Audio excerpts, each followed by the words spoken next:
I'm blessed now to get to introduce our 60th superintendent, which is easy to remember because every time I see him at the hockey games, he has a big jersey that says 60 on it. And yeah, that's good enough. So General Williams assumed duty as the 60th superintendent of the United States Military Academy in July of 2018.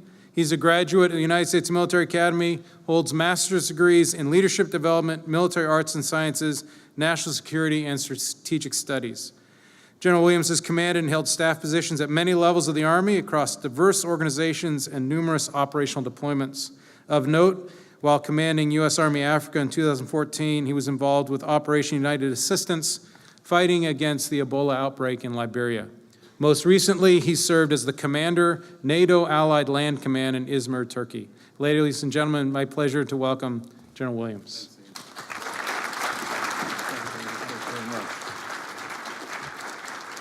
All right. Good morning, everybody. How you doing this morning? Everybody good? All right. You got to be stronger than that. How you doing this morning? All right, it's a little better. Okay.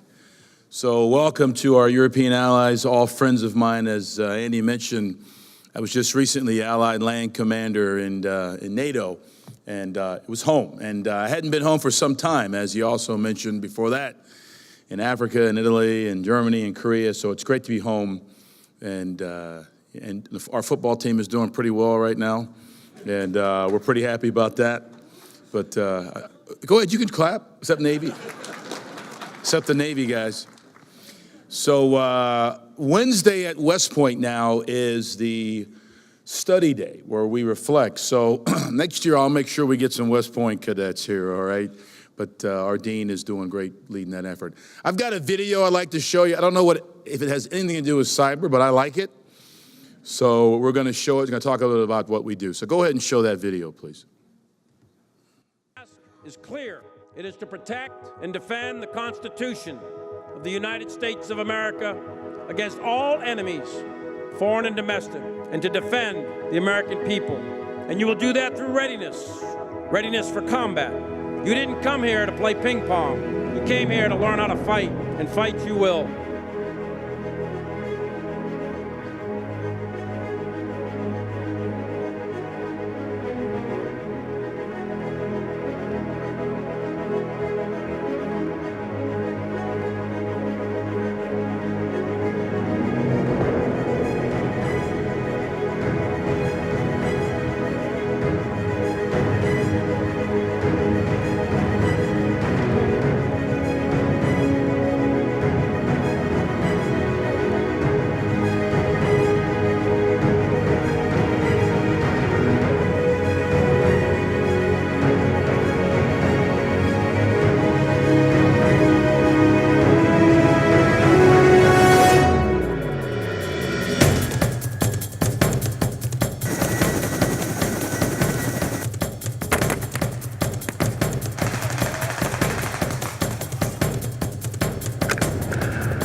But like those that came before you,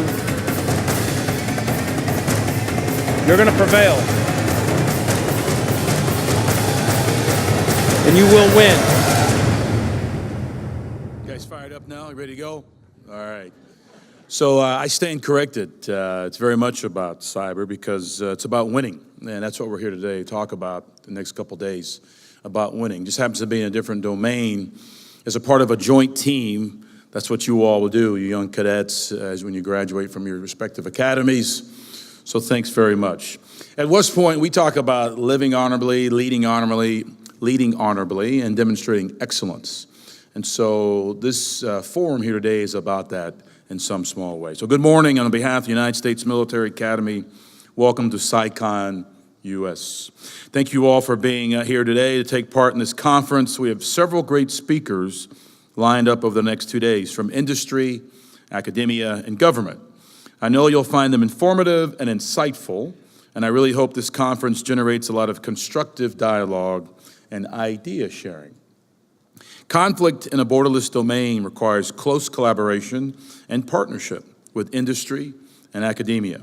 So it's great to see so many distinguished members of the private sector and academia, as well as media, representing prominent national and trade publications.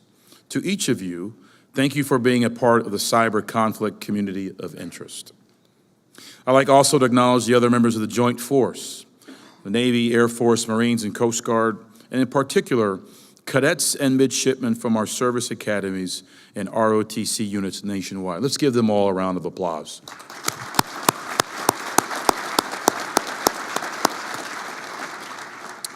You know, we, at West Point, I'm going to hurry back. Unfortunately, I can't stay for this conference because we have our branching night tonight, where our seniors will get their branches, and had a number of conversations with our Army leadership about the ratio. I'll just tell you this, at West Point, the number of seniors which will branch cyber are going to increase this year and will increase in the future as long as I'm the superintendent. It's extremely important.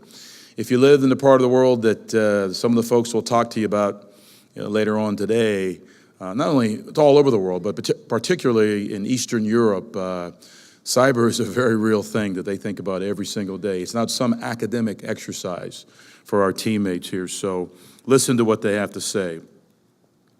So additionally, I'm also pleased to see our coalition partners to include NATO.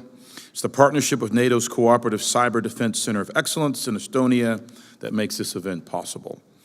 A collaborative effort between the Army Cyber Institute at West Point and the NATO Cooperative Cyber Defense Center of Excellence, CyCon US, is a premier conference on cyber conflict.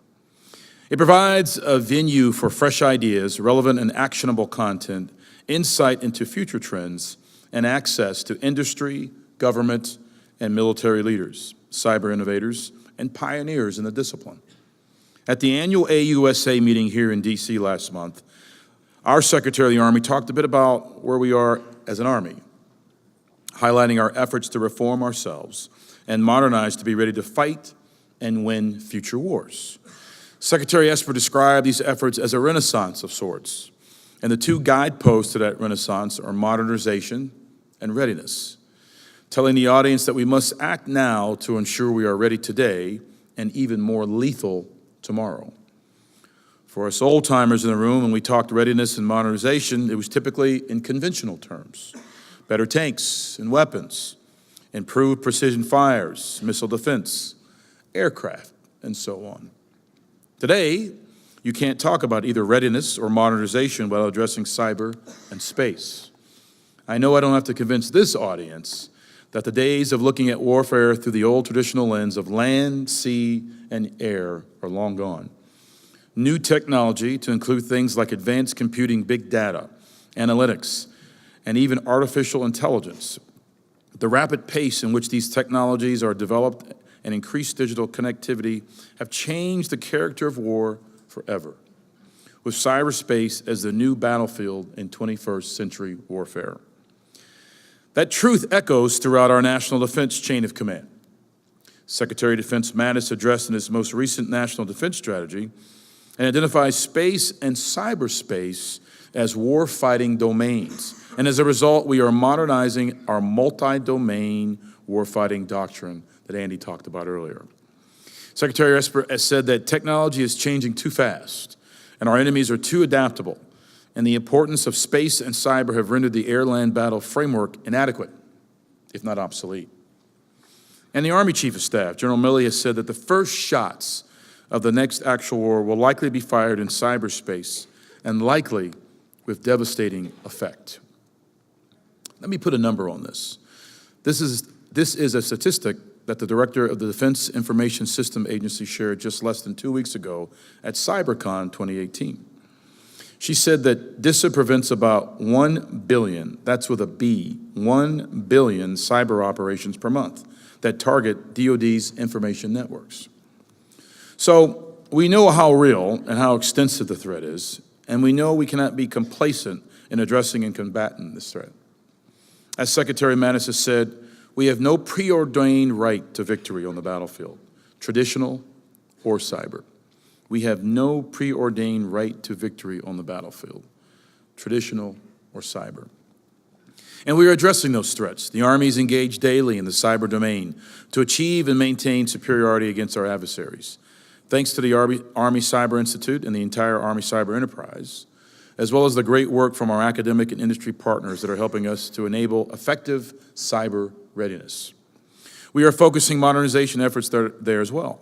Not only is defending the network one of the Army's big 6 modernization priorities, but we're also focusing efforts on rebuilding our offensive electronic warfare capability as well.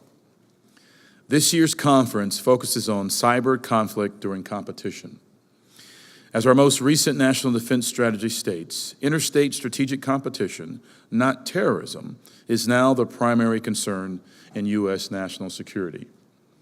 Through actions, whether political, economic, informational, or military efforts that exceed steady state diplomacy, yet are short of violence, our adversaries' aim is to separate alliances, devalue partnerships, and challenge traditional methods of deterrence by conducting operations that make unclear the distinctions between peace and war.